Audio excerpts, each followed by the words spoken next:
Salam. Ledekin kumis saya lah, fisik diledekin usia saat ini guys, bukan guys. Saya peringatkan ya, ini hanya untuk yang pakai akal. Kalau saudara tidak pakai akal, hanya berdasarkan doktrin yang ada, sudah nggak usah dengarkan, jangan dengarkan. Nanti saudara akan terpengaruh gitu. Dan memang dakwah itu mempengaruhi ya. Jadi kalau bilang nggak usah dengerin, ya udah lewat saja.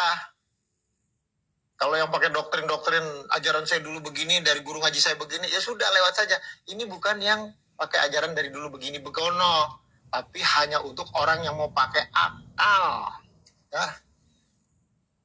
Walaqad zaraqna li jahannama katsiran minal jin wal ins lahum qulubu la yafqahuna biha. Dijadikan api neraka itu jin dan manusia, tempat jin dan manusia. Siapa mereka? Mereka yang tidak mempergunakan akal, kolbunya, tidak mempergunakan matanya untuk melihat, tidak mempergunakan kupingnya untuk mendengar. Tuh, ayatnya jelas, surat 7, 179. Baca Quran, mempelajari, mengkaji, itu harus pakai akal, pakai pemahaman. Jangan pakai ajaran nenek moyang, gitu loh. Ya, terus saya kalau lihat komentarnya, aduh, sadis-sadis. Saya baru hari ini guys buka namanya filter komen dari TikTok ya. Oh itu sadis-sadis banget itu komentarnya. Saya baru tahu netizen. Sama muslim aja komentarnya sadis. Apalagi kalau mereka komentar kepada saya. Malu sayanya. Tapi saya tidak bergantung ataupun tidak terpengaruh dengan komen-komen mereka. Yang menghina fisik, yang mengatakan buron, kecil. Muslim aja malu loh. Itu, wah, kejam banget. Ya mungkin karena nggak ketemu muka kali ya, jadi ngomong seenaknya aja. Iya, silakan ini komentar diberikan kolom komentar untuk bisa saling berdiskusi. Wajadilhum bilatihi ahsan, dan berbantah-bantahan lah dengan cara yang baik. Di Qurannya kan juga ada, silakan berbantahan dengan cara yang baik. Jangan meledek, jangan menghina, jangan ngomongin fisik, jangan ngomongin lah, ini ngomongin fisik, meledekin apa, rambut saya lah, meledekin cara saya lah, meledekin kumis saya lah, fisik diledekin usia saya lah. Aduh, itu kalian, ini anak-anak sekarang susah nih, nggak sopan sama orang tua. Ya, ya, ini saya cuma ngasih tahu, ini cuma berdiskusi. Kalau nggak kuat, nggak apa-apa, silahkan cabut, get out. Oke.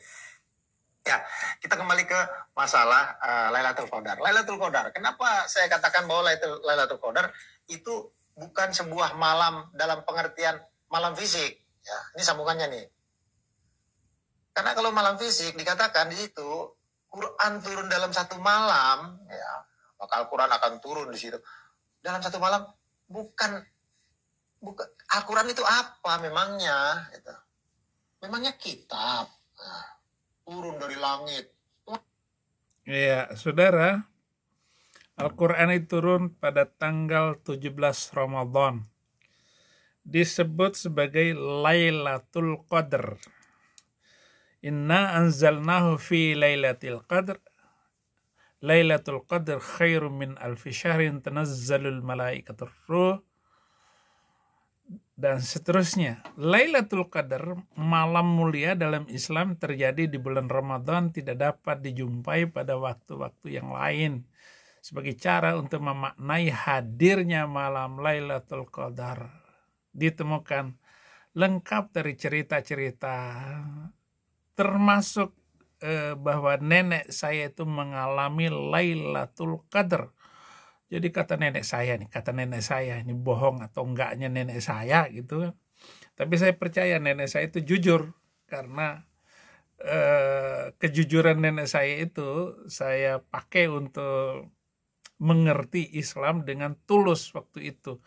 Bahwa dia mengalami Lailatul Qadar, dan Lailatul Qadar itu malam itu walaupun remang-remang seperti fajar gitu. Jadi terang itu malam itu. Jadi bisa melihat bisa membedakan antara hitam dan putih itu. Tapi hitam itu kelihatan benang itu. Malam Lailatul Qadar tidak bisa diketahui oleh siapapun yang mengetahui, terutama pada 10 malam terakhir, yaitu mulai malam ke-20 sampai ke-30. Nah, itu datangnya Lailatul Qadar 10 hari terakhir. Apabila merujuk pada kalender hijrah diterbitkan oleh Kementerian Agama, diketahui bahwa Ramadan diperkirakan tanggal 20 Ramadan bertepatan dengan 31 Maret 2024 besok. Kalau hari ini ya ini Maret tanggal berapa sekarang? Dan harus dipahami bahwa pengertian hari kalender Islam Hijriah dengan Masehi ada perbedaan. Hari dimulai waktu maghribnya. Hal tersebut sejalan dengan penjelasan yang dipakai selama ini, saudara-saudara. Malam Lailatul Qadar itu malam yang indah.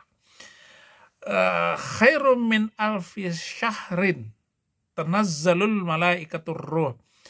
Malam itu adalah 1000 bulan. 1000 bulan itu berapa kali ya? Berarti berapa tahun? 1000 bulan bagi 12 itu berapa? Berarti kira-kira 84 tahun. Jadi kalau kita sholat pada waktu malam Lailatul Qadri itu sama dengan kita sholat selama 84 tahun. Kalau kita buka puasa 84 tahun, pokoknya begitulah. Oleh karena itu, saudara-saudara yang muslim itu tidak boleh meninggalkan Lailatul Qadar itu. Lailatul Qadar itu malam yang luar biasa, yaitu kegelapan malam diganti dengan yang baru. Lah kalau saya Lailatul Qadar saya ya sudah terima Yesus Kristus sebagai Tuhan dan Juru Selamat. Itulah Lailatul Qadar bagi saya.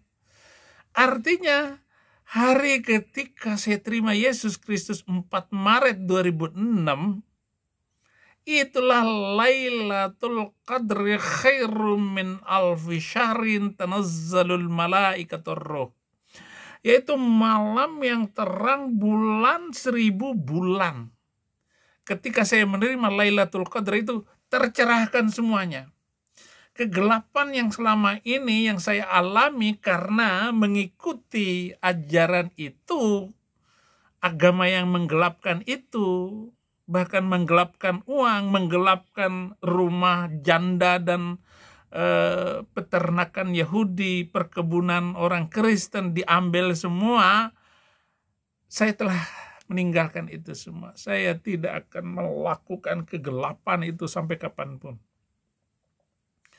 Ini sejalan dengan apa yang saya terima ketika saya waktu di Islam dulu. Produktif, pengertian pada hijrahnya saya. Yaitu meninggalkan kegelapan menuju terang. Meninggalkan hal-hal yang buruk, hal-hal yang tidak baik, hal-hal yang memabukkan, hal-hal yang melakukan pengertian yaitu mengganggu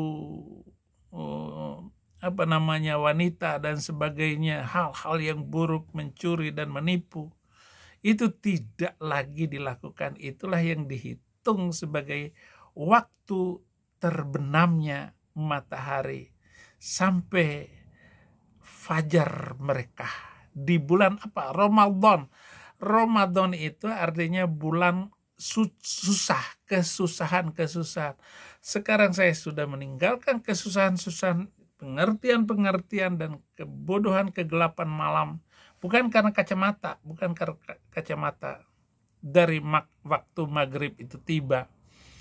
Nah, 10 hari yang terakhir itu sudah saya lewatin, dan saya nggak perlu puasa lagi seperti puasa waktu itu, tetapi puasa saya sekarang adalah puasa karena sedang berdoa dan bernazar, sedang meminta, sedang bercita-cita agar keinginan-keinginan saya yang tertunda bisa terlaksana dengan doa dan puasa yang saya lakukan.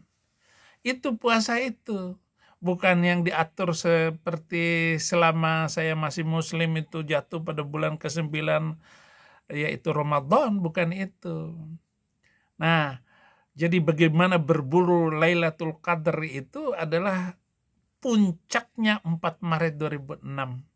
Malam yang penuh dengan kemuliaan karena seseorang bisa meraih Lailatul Qadar, niscaya dirinya akan mendapatkan pahala berlimpah ganda.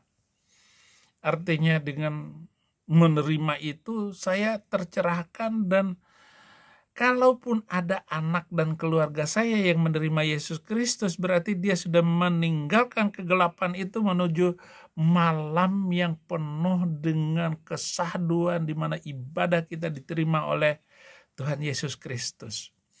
Dan pengertian yang disampaikan ini adalah puncak juga dari lahir kembali, yaitu berada di ajaran yang benar, agama yang benar, Tuhan yang benar, dan hidup di dalam kebenaran. Dan barang siapa yang menerima kebenaran berdasarkan firman Tuhan, dia dimerdekakan. Kalau Anda sudah merdeka dengan pengertian Lailatul Qadar, maka saudara-saudara akan menikmati keindahan hidup di dunia ini. Oleh karena itu segera tinggalkan kegelapan. Itu ajaran yang telah membelenggu hati, pikiran, dan telinga saya. Telah membuat saya dipenuhi dengan kebaikan-kebaikan dan keberkahan.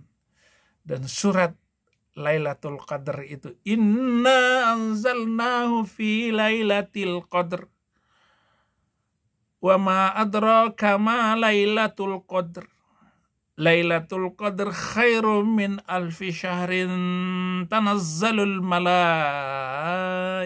warruh fiha biidni rabbihim min kulli amrin salamun ya hatta matla'il fajr. Munculnya fajar itu hatta matla'il fajar, yaitu terang benderang yang akan disambut dengan datangnya matahari pagi. Dan matahari pagi itu adalah setelah menjadi orang Kristen. Sesungguhnya kami telah menurunkan bacaan itu pada malam Lailatul Qadar. Lailatul Qadar itu apa? Malam lebih baik daripada 1000 bulan. Pada malam itu turun para malaikat dan Jibril dengan izin Tuhan untuk mengatur semua urusan. Sejahtera malam itu sampai terbit fajar. Yang dipaparkan bahwa Lailatul Qadar merupakan waktu yang lebih baik. Dan dikatakan bahwa malam para malaikat dan Jibril turun. Wah, luar biasa kalau begitu. Kesejahteraan melingkupi malam itu, yaitu sampai saya menerima Sang Yesus Kristus Tuhan dan Juru Selamat itu. Jadi meskipun menjadi waktu yang sangat dinanti-nantikan oleh setiap muslim, hanya Saifuddin Ibrahim yang telah menyerahkan dirinya. Oleh karena itu saudara-saudara, untuk menambah Lailatul Qadar itu, mari bersama-sama menerima Sang Juru Selamat dengan sungguh-sungguh meraih kemuliaan itu. Yang dijelaskan dalam buku yang pernah saya tulis bahwa keberkahan, kebaikan Lailatul Qadar bisa didapatkan oleh orang-orang yang sungguh-sungguh di dalam mencarinya. Mereka senantiasa mengerjakan ibadah yang semata-mata ditujukan kepada Tuhan Yesus Kristus dan menjaga ketauhidannya, Yesus Tuhan yang Esa. Mereka juga berusaha untuk menjauhi sifat syirik. Jangan mendua hati dengan yang lain. Sekali Yesus tetap Yesus, dan tunaikan amal baik. Dan ciri-ciri dari Lailatul Qadar, seorang muslim mengetahui kapan Dan ternyata ada ciri-ciri yang perlu dipahami, yaitu ketika Anda tidak membenci lagi orang beda agama, ketika Anda sudah mulai berbahasa yang halus, sopan santun yang baik, dan semangat di dalam meraih keberkahan Tuhan. Berkat-berkat Tuhan itu yang melimpah, dan jangan takut dengan siapapun untuk menyatakan iman. Dan jangan ragu dengan apa yang dikatakan oleh Tuhan. Mereka adalah orang yang mendapat keridhaan Tuhan. Jadi Tuhan yang mencari dia. Bukan Tuhan yang memanggil saya. Sini Saifuddin. Kalau dipanggil Tuhan ya innalillahi nanti. Dirangkum. Apa yang saya tulis ini, saudara-saudara, matahari itu terlihat putih. Pertama dijelaskan Ubay bin Ka'ab waktu salah satu ciri malam Lailatul Qadar, pagi harinya menampakkan matahari yang indah silau mata. Dan hadis tersebut pagi harinya malam Lailatul Qadar, malam matahari itu setelah malam itu terbit putih, tidak menyilaukan mata. Malam yang terlihat indah gitu. Dan seterusnya. Dan ada yang dikatakan dari Abbas ibnu Abbas radhiyallahu anhu, Lailatul Qadar, malam yang indah, cerah, tidak panas dan tidak juga dingin. Keesokan harinya cahaya mataharinya melemah kemerah-merahan. Dan keutamaan malam Lailatul Qadar itu, kalau Anda benar-benar menikmatinya, sama katanya seperti nenek saya, tetapi saya sudah merasakan bahwa Lailatul Qadar itu terima Tuhan Yesus Kristus sebagai Tuhan dan Juru Selamat. Karena tidak ada lagi keraguan dan ketakutan saya di dalam menghadapi masa depan. Kalaupun saya ditangkap, itu cara Tuhan. Berserahlah kepada Tuhan. Aku berserah pada Yesus Juru Selamat, aku berserah. Apa yang disampaikan melalui tuntutan dan buku saya, barang siapa yang sholat pada Lailatul Qadar karena iman kepada Allah dan mengharap pahala darinya, maka akan diampuni dosa-dosa yang telah dikerjakannya. Dan barang siapa yang berpuasa pada bulan Ramadan karena mengharapkan pahala dari Allah, akan diampuni dosa-dosa yang telah dikerjakannya. Bukhari dan Muslim itu menulis selanjutnya, bagaimana dengan Lailatul Qadar, malam 1000 bulan itu, yaitu hidup saya sepertinya minimal 84 tahun karena menerima Yesus Kristus sebagai Tuhan dan Juru Selamat. Dan ini bisa Anda buktikan nanti apakah benar saya masih bisa hidup dalam umur 84 tahun. Allah ya. Inna anzalnahu fi lailatim mubarakatun inna kunna munzirin. Lailatim mubarakatin inna kunna munzirin. Sungguhnya kami menurunkan pada malam yang diberkahi Lailatul Qadar. Sungguh-sungguh kamilah pemberi peringatan amalannya. Nah, bagaimana kita beramal ini? Berikan yang terbaik kepada Tuhan Yesus. Karena Anda tidak mampu membalas kebaikan Tuhan. Kalau Anda percaya, buktikan bahwa Anda sudah menerima Lailatul Qadar itu. Terima kasih ya saudara-saudara. Tuhan Yesus memberkati.